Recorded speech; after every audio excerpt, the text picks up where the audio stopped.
Every year, our Catholic Church in America celebrates the entire month of October as ProLife Month. In a special way, they dedicate the first Sunday of October as ProLife Sunday. The Church asks us in a special way in this month to reflect on the natural law which God has implanted into every human body and into every human soul, and also to reflect on the sacredness of human life. Life that is increasingly threatened by abortion, euthanasia, embryonic stem cell research, and so many other right now attacks that are current in our society against human life as being not only the creation of a man and woman, but ultimately the creation of God. I think maybe the easiest way to prove that is to look at a newborn baby. Hold that baby in your arms. You can't help but say, this is sacred. This is bigger than human. This is God's life. This is God's doing. I want to speak with you the very outset, the very beginning tonight, about the mercy and forgiveness of our God. I think very often when we talk about pro-life issues, that part of the message doesn't get heard. No doubt there are very possibly people here tonight who have had abortions, and others who have helped someone to have an abortion. Is that wrong? Yes, of course it is. It's a serious sin. Can it be forgiven? Yes, of course it can be forgiven. There is no unforgivable sin with our God. Our God is a God of mercy, a God of forgiveness, who rejoices to forgive us. Can there be a new start? Or must I live my life always under the shadow of that terrible action? Of course not. Absolutely there can be a new start. A good confession, sincere repentance, and God offers us a whole new start, a whole new life. We do not have to live with 1 foot nailed to the ground, that being the moment of our abortion. There is forgiveness and mercy and a new start with our God. Having said that, it's important to point out that our society tells us lies. And the more clear we are on that, the better. They tell us that the unborn child is not a unique human life that we are destroying. That's a lie. They tell us abortion is a right. It is not. No one has the right to take an innocent human life. To tell us that is a lie. It's interesting, since Roe v. Wade, certainly over the last 20, 30 years, medical science has become the best ally of the pro-life movement. For they show us what we already intuitively knew, that each one of us started out helpless in the womb. That from the moment of conception, we were living human beings. That our life did not begin on our birthday, but on the day that we were conceived. It's been many, many years since Roe v. Wade, 1973 I think it was. It's easy for us, I think, to become discouraged, to give up. So I think it's important to speak a little bit about some of the successes of the pro-life movement. I'd like to start with a personal experience. In the fall of 1999, I had a 4-month sabbatical at the University of Steubenville, Ohio. And every Saturday, a group of us, probably about 3 busloads, would travel the 45 minutes from Steubenville into downtown Pittsburgh. We'd go to the local abortion clinic, the biggest, busiest abortion clinic on their busiest day of the week, Saturday.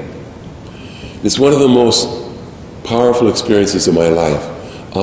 Most of us were lined up on the sidewalk across the street from the abortion clinic. The first floor of the abortion clinic was a bookstore. The second floor was the waiting rooms, and the third floor was where the abortions were performed. And most of us were, like I say, across the street on the sidewalk, but there were some wonderful co-eds, some girls, sophomores, juniors mostly, at University of Steubenville. So they're like, what were they, 18, 19, 20 years old. And they had basically, where the girl going to have an abortion was dropped off, they had about from here to the stained glass window.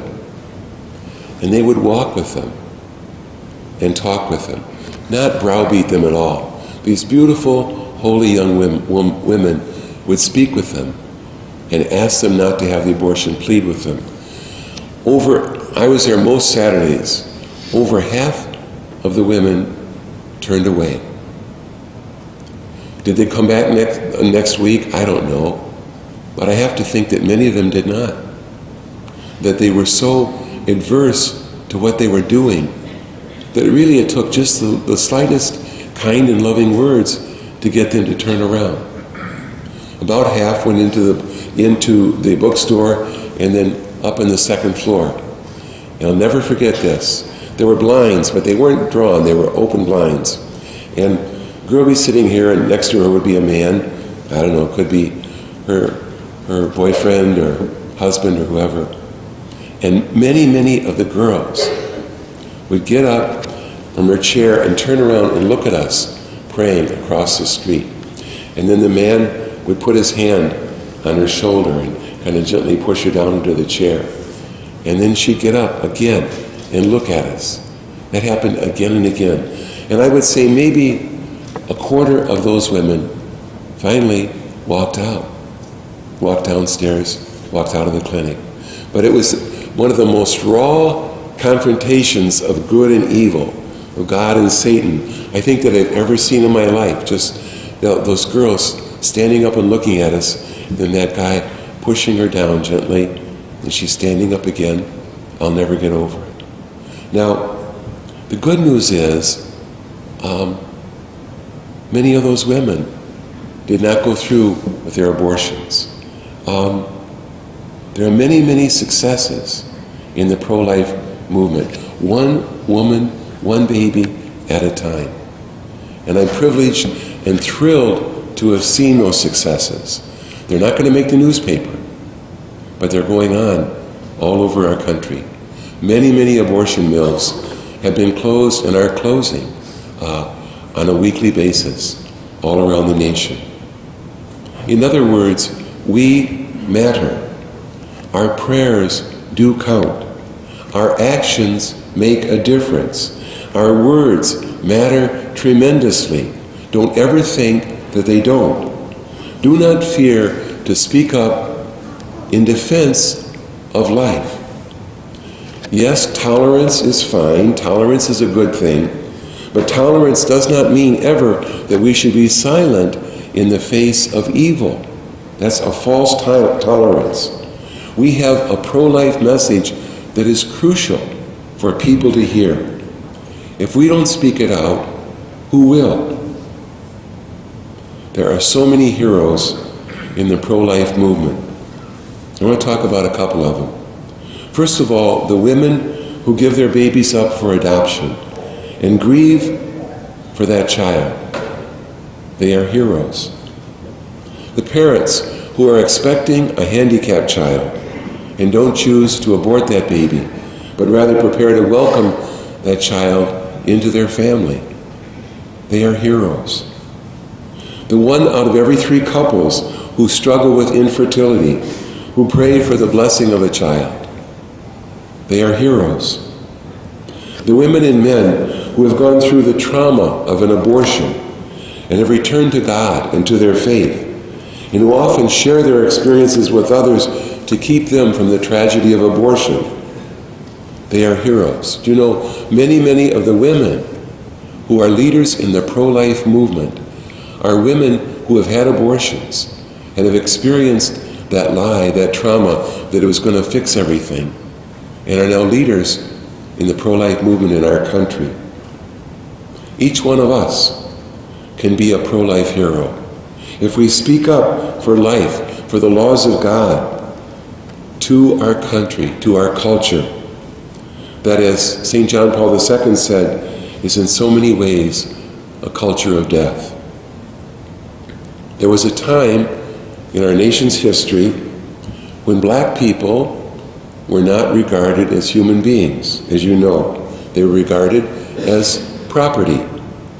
And then the famous Dred Scott decision of the Supreme Court changed all that.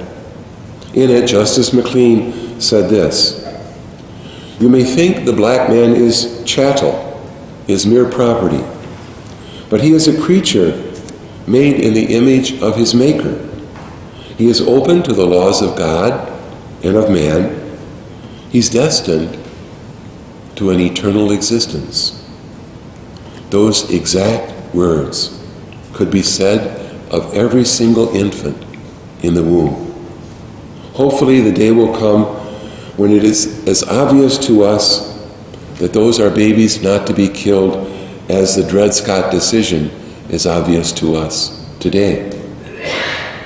But our call right now is to do all we can to hasten that day by speaking up for life, by our own political involvement, by our prayers.